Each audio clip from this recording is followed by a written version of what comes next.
The laughter started before Clara Benson finished speaking. It rolled through the marble chamber like thunder.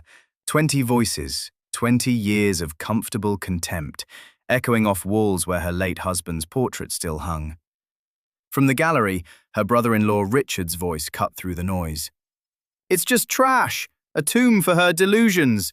At least she's finally buried her pride with her husband." They saw rotting wood and tax liens. They saw a widow who couldn't keep her family together. But they didn't see the walls.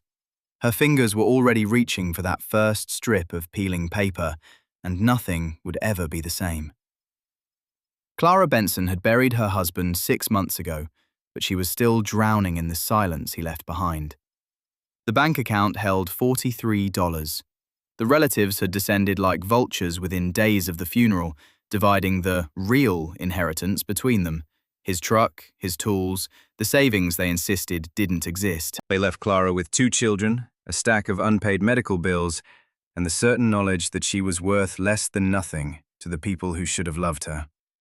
The town council chamber smelled of floor wax and old power. Mayor Henderson sat at the center table, his silver hair catching the fluorescent light, while Councilwoman Vance arranged her papers with the precision of someone who had never missed a meal. Clara stood at the podium, her cardigan sleeves frayed at the wrists, and offered $50 for the condemned property on Maple Street. The laughter started before she finished speaking. It rolled through the marble chamber like thunder. 20 voices, 20 years of comfortable contempt, echoing off walls where her late husband's portrait still hung. Councilwoman Vance didn't bother covering her smile. Mayor Henderson raised his hand for quiet, but his eyes held the same amusement. "Mrs. Benson," he said, drawing out the syllables like a teacher addressing a slow child. "That property is scheduled for demolition in 30 days. We're putting in a municipal parking lot. Your $50 would be better spent on other arrangements." Her brother-in-law Richard stood from the gallery. He wore a suit that cost more than Clara's car. "Perhaps," he said, loud enough for everyone to hear, "my sister-in-law belongs in a facility where she can receive proper care. She's clearly not capable of making rational decisions." His wife smirked from the row beside him. They weren't just laughing at her poverty, they were punishing her hope. Clara walked out of the chamber with her head high and her hands shaking. She waited at the bus stop with her daughter Maya, age 7, who clutched a backpack containing everything she owned. The wind cut through Clara's thin coat. "Mommy," Maya asked, her breath fogging in the cold air, "where are we going to sleep tomorrow?" Clara looked at the demolition notice in her hand. 30 days. Then she looked at her daughter's face, thin and serious, too old for 7. "We're going to sleep in our home," Clara said, "even if I have to build it with my bare hands." She would buy that shack. She would peel back every layer of rot until she found something solid underneath, and she would make them choke on their laughter. The transaction took less than 3 minutes. Clara laid $50 on the county clerk's counter, 2 20s, a 5, and 5 singles she had counted 17 times that morning. The clerk slid the deed across the laminate surface. The pen skipped twice before the ink caught, leaving her signature broken and faint on the line marked Grantee. Behind her, Richard cleared his throat loud enough to fill the room. Councilwoman Vance stood by the door, checking her watch. The condition of the property matched the price. No water, no electricity, the roof sagged like a tired horse, and the walls stood upright more from habit than structural integrity. Someone had nailed a demolition notice to the front door with 3 industrial staples. The date stamped in red ink gave her 30 days. That first night, the temperature dropped to freezing. Clara huddled with her children in the only room where the floorboards didn't groan with every shift of weight. They wore every piece of clothing they owned. The wind found gaps in the walls she couldn't see, whistling through the dark like a living thing. Her son pressed his face into her shoulder. Her daughter's hand found hers in the blackness. Clara didn't sleep. She stared at the walls she could feel but not see, and she made a decision. She would peel back every layer of rot until she found something solid underneath. She would make this a home if it killed her. But here's the thing. The discovery didn't start with curiosity. It started with necessity.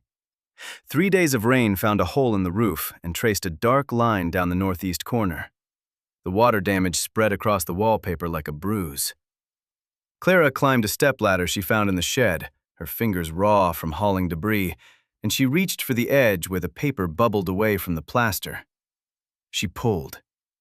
The strip came free with a sound like tearing fabric. Behind it, she saw color. Not the gray of mold, not the brown of water stain. Blue. Deep, impossible blue, and a flash of gold. Clara's breath stopped. Her hand trembled on the ladder rung. She reached again, peeling wider, and the wall opened like a wound revealing treasure. The murals had been waiting 80 years for someone to look close enough. The discovery of color behind the wallpaper should have been a moment of pure wonder. Instead, it became a countdown. 3 days after Clara pulled that first strip of plaster, a county truck rumbled up the dirt drive. The man who stepped out wore a clipboard like a shield. He didn't look at the house. He looked at his watch. "Mrs. Benson," he said, reading from a form. "This property has been designated for municipal acquisition. Eminent domain. The town needs a parking lot for the new courthouse expansion." He handed her a notice stamped in the same red ink as the demolition warning. 30 days. She had 30 days to vacate before the bulldozers arrived. Clara stood in the doorway, the paper trembling in her hand. Behind her, the wall waited. 80 years of hidden art, 3 days of revealed beauty, and now a death sentence measured in parking spaces. That evening, her brother-in-law Richard returned. He didn't come alone. He brought a lawyer and a smile that didn't reach his eyes. "Clara," he said, stepping over the threshold without wiping his feet. "I heard about your situation. The town's taking the property. You'll be homeless again. But I can help." He pulled papers from his briefcase. Transfer of deed.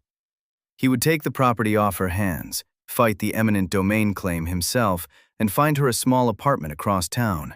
A fresh start, no stress. Just sign here. Clara looked at the papers.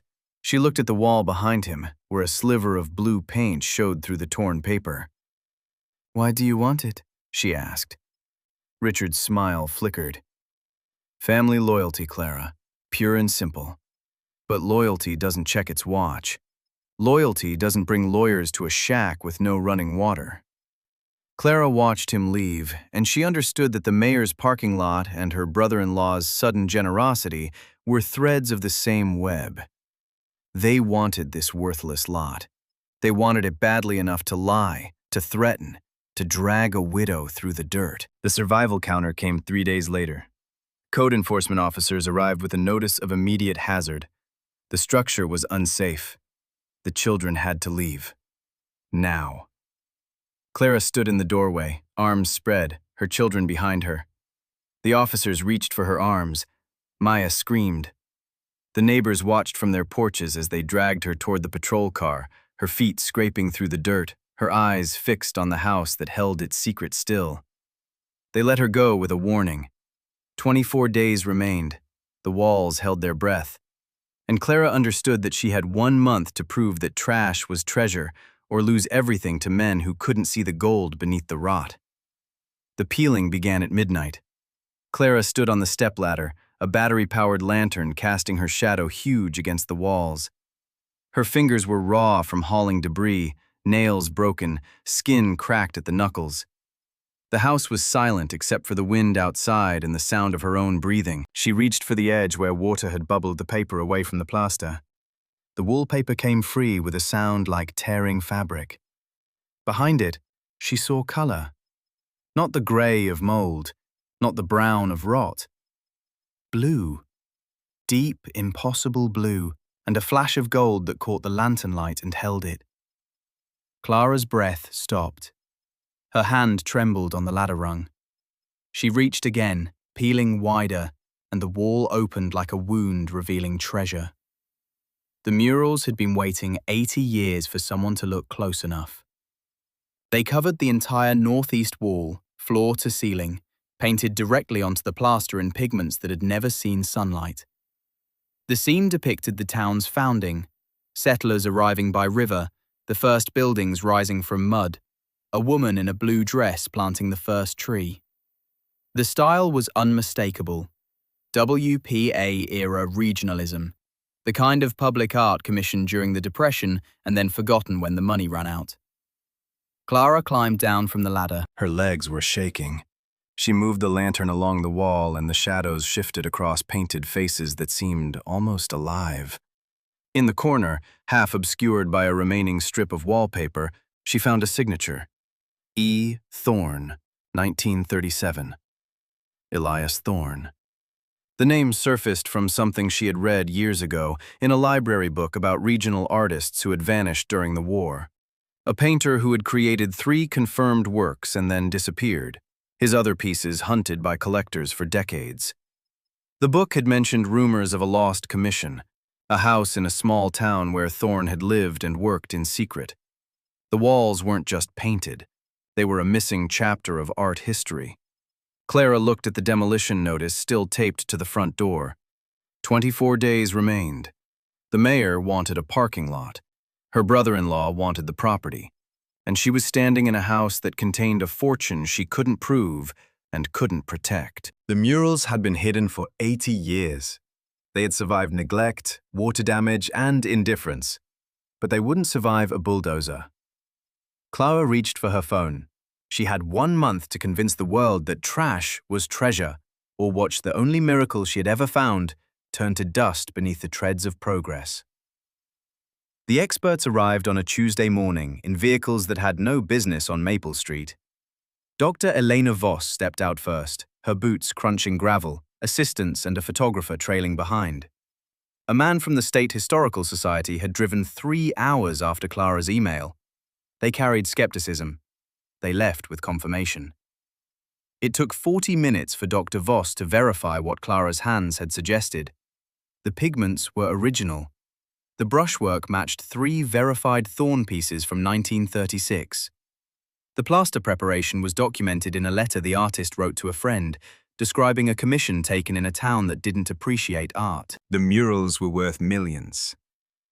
The vultures smelled the change before Clara could file the paperwork.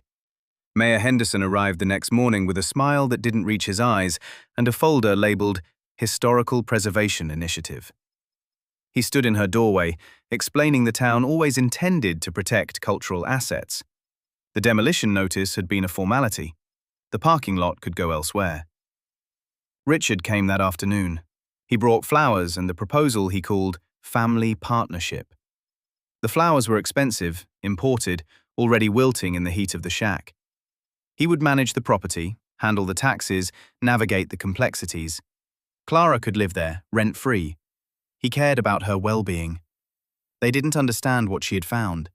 They thought she had found money.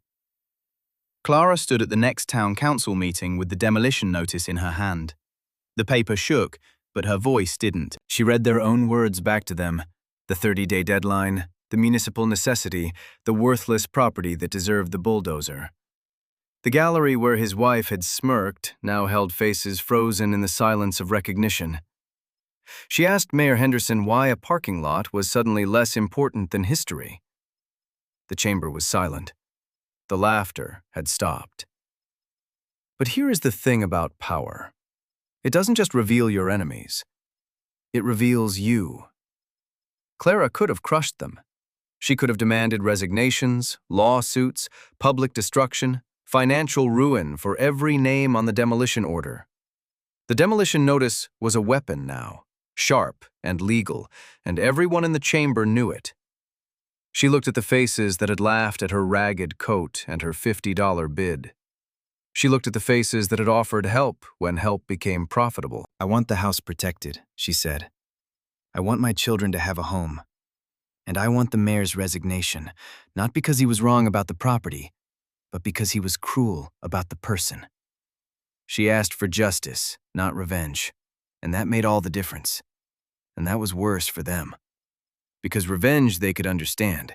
Justice meant they had been wrong, truly wrong, and everyone in that marble chamber knew it. The outcome arrived in stages, each one a quiet rebuke to the noise that had come before. Historical landmark status was granted within the week, not because Clara demanded it, but because the state art historians wouldn't allow anything else. The house on Maple Street was no longer a shack scheduled for demolition. It was a protected site, and Clara Benson was named its official caretaker, with a trust fund established for her children's education that would outlast every sneer in that marble chamber. The vultures found their own endings. Mayor Henderson resigned 3 days after the council meeting. His parking lot project canceled, his name attached to a scandal that the local paper would mine for years. He left office claiming health reasons, but everyone knew. The cruelty had been documented, and documentation was its own kind of justice. Richard's reputation crumbled more slowly. The family partnership he had offered with wilting flowers became a joke at dinner parties he was no longer invited to. His wife's smirk became a mask she wore to empty rooms. They had measured Clara's worth in dollars and found her lacking. They had never learned to measure in resilience. The final image came on a morning in October. Clara stood on the stepladder, peeling the last strip of wallpaper from the northeast corner. The plaster beneath was smooth and white, ready for the conservators who would arrive next week. Sunlight streamed through windows she had washed herself, falling across the murals in bands of gold. The blues were deeper than the October sky, and the painted faces seemed to watch her with quiet approval. Her daughter stood in the doorway, tracing the mural with one finger, following the line of a painted river that wound through the town's founding. The house was warm now. The roof held. The walls had stopped whispering secrets and started telling stories. Maya looked at her mother with eyes that no longer held the too-old worry of a child who had learned to fear tomorrow. But here is the thing about miracles. They don't erase the mockery. They transform it. Clara looked at the walls that had been called trash. She thought about the laughter in the marble chamber, the way it had rolled over her like something that could drown a person. Those wounds were still there. Some things don't heal clean. They heal hard, with scars that catch the light, reminding you where you've been. The question wasn't whether the discovery was lucky. The question was whether she would have kept peeling if she'd found nothing but rot. And the answer was yes. She would have peeled until her fingers bled, because the alternative was letting them define what she deserved. The mockery still echoed, but now it sounded like victory. Clara's daughter traced the painted river with her finger, asking about the artist who had hidden these walls from the world. The conservators would arrive tomorrow. The vultures had scattered, and the house that had been worth less than a restaurant meal was now worth more than every sneer combined. Some things are only worthless if you don't look close enough. Subscribe to see what other miracles wait behind the walls people call trash.